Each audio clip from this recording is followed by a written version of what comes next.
আসসালামু আলাইকুম এভরিওয়ান। তোমার প্রতি অনুভূতি গল্পের চতুর্থ পার্ট।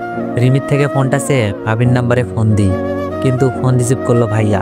ভাইয়ার কণ্ঠ শুনেই সাথে সাথে কেটে দিলাম। রিমি বলল, কি হলো, রিসিভ করে নাই? আমি মন খারাপ করে বললাম, করছে কিন্তু ভাইয়া।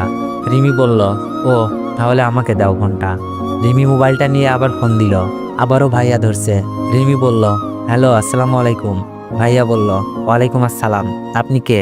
আমি রিমি। আশা কই? আমি আশার ফ্রেন্ড। ভাবির নামটা রিমিকে বলেছিলাম। ভাইয়া বলল, ও আচ্ছা, একটু অপেক্ষা করুন, আমি দিচ্ছি। হ্যালো আসসালামু আলাইকুম। ভাবির কণ্ঠ পেয়ে আমার কাছে রিমি ফোনটা দিয়ে দিল। মুহূর্তে চোখ থেকে পানি বেরিয়ে আসলো। আমি বললাম, কেমন আছো ভাবি? অনেক। তুমি কোথায় এখন?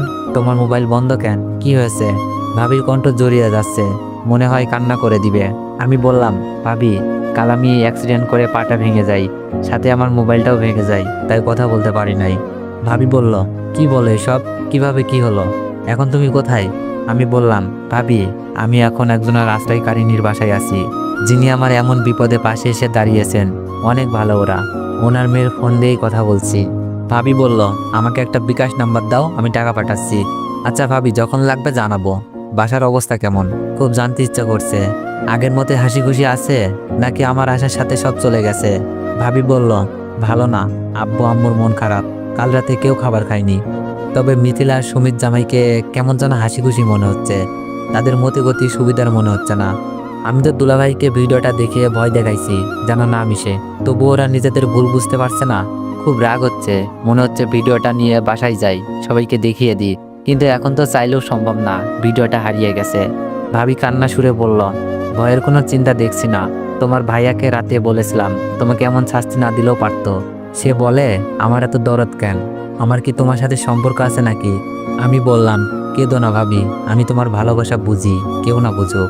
আর এইসব নিয়ে বাসায় কাউকে কিছু বইল না, তবে ওদের আটকানোর দরকার। ভাবি বলল, কিভাবে?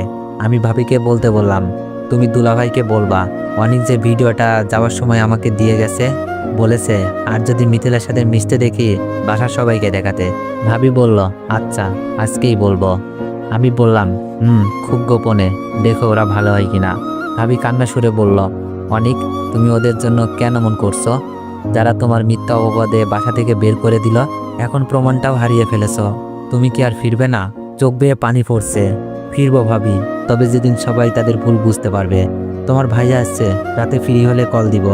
ফোনটা রেখে দিল ভাবি। রিমির চোখের কোণেও পানি। রিমি বলল, অনেক, আপনি কি মানুষ? আমি বললাম, কেন? রিমি বলল, যে আপনার বাসা ছাড়া করলো, মিথ্যা অপবাদ দিল, তার জন্য এত ভাবছেন? মনে রাখবেন, এই দুনিয়ায় কেউ কারোর জন্য অতটা ত্যাগ স্বীকার করে না। আমি বললাম, তাহলে আপনারা কেন করছেন? আপনারা তো চাইলেই আমাকে কিছু টাকা ধরিয়ে দিয়ে চলে আসতে পারতেন, কিন্তু আমার ভালোর জন্যই বাসাতে নিয়ে আসলেন, ত্যাগ স্বীকার করছেন। রিমি বলল, আপনি আমাদের উপকার করেছেন, ধরে নিতে পারেন তাই আমরা আপনার উপকার করছি, কিন্তু মিথিলার দুলাভাই তো আপনার সম্মান ডুবিয়ে বাসা থেকে বের করে দিল। রিমির কথা যুক্তিযুক্ত। আমি বললাম, মিথিলা আমার চাচাতো বোন, যাকে আমি ভালোবাসতাম, তার সম্মান কি করে নষ্ট করি বলুন তো? মিথিলা হয়তো একটা ভুল করেছে, আমি তার ভুলগুলো সংশোধনের কারণ হতে চাচ্ছি। সে যেন বুঝতে পারে কাকে সে অপমান করত। সে আজ তার সম্মান বাঁচানোর জন্য মুখ বুজে সব সহ্য করে গেল। রিমি বলল, আপনি এখনো মিথিলাকে ভালোবাসেন? আমি বললাম, জানি না, তবে আমি চাই মিথিলা তার ভুল বুঝতে পারুক, সম্মান নিয়ে বেঁচে থাকুক। রিমি বলল, ও বুঝেছি, হয়তো এখনো ভালোবাসেন। রিমি হয়তো বলতে চাচ্ছে, আমি যা করছি সব কিছুই ভুল করছি। রিমি চলে যায়। আমি রিমির কাছ থেকে গল্পের বই চেয়ে নিই, সময় কাটানোর জন্য। গল্প পড়ছি, এমন সময় আন্টি রুমি আসলো তার ছেলেকে নিয়ে। বয়স বেশি হবে না, 5 বছরের মতো। আন্টি বলল, খাবার খেয়েছো অনেক? আমি বললাম, জি আন্টি, রিমি এনেছিল। আন্টি বলল, আচ্ছা টিভি ছেড়ে দিব? আমি বললাম, না আন্টি, আমি বই পড়ছিলাম, বই পড়তে আমার খুব ভালো লাগে। ভাইয়া এদিকে আসো, বসো ভাইয়ার সাথে। রিমির ভাইকে ডাকলাম। আন্টি বলল, না, পায়ে ব্যথা দিবে, অনেক দুষ্টু, আগে পা ভালো হোক তারপর খেলা করবে। না আন্টি, সমস্যা নাই, ছেলেটাকে আমার পাশে বসিয়ে আদর করছি। আন্টি বলল, তুমি পড়ালেখা করো? মন খারাপ করে বললাম, জি আন্টি, আমি সবেমাত্র কলেজে উঠেছি, আর মনে হয় লেখাপড়াটা করতে পারবো না। আন্টি বলল, মন খারাপ করো না, একটা ব্যবস্থা হবে। আমাদের রিমিও কিন্তু এবার কলেজে উঠেছে। ও, তার মানে সমবয়সী, ভালোই হলো, সময়টা পড়ালেখা করে চালিয়ে দিব। আন্টি বলল, আচ্ছা তুমি রেস্ট নাও, পরে এসে দেখে যাব। আন্টি তার ছেলেকে নিয়ে চলে গেল। আমি বসে টিভি দেখছি। এমন সময় রিমি কি নিয়ে যেন আমার থাকার রুমে আসলো, হাতে কতগুলো শপিং। রিমি বলল, এইগুলো আপনার জন্য, দেখান তো পছন্দ হয় কিনা। আমার পছন্দ আশা করি ভালো লাগবে।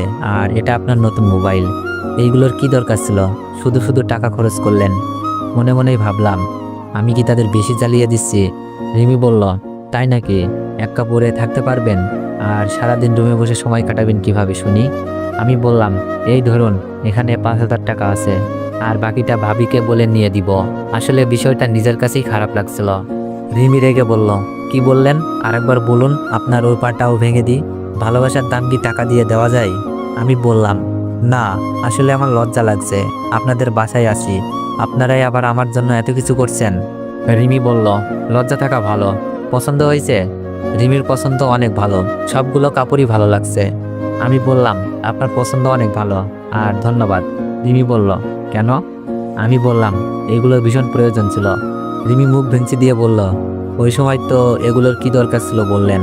মোবাইলটাও দেখছি খুব দামি, রেডমি 7, সাথে রিমি রেজিস্টার করা নতুন সিম, আর বাসায় তো ওয়াইফাই আছেই।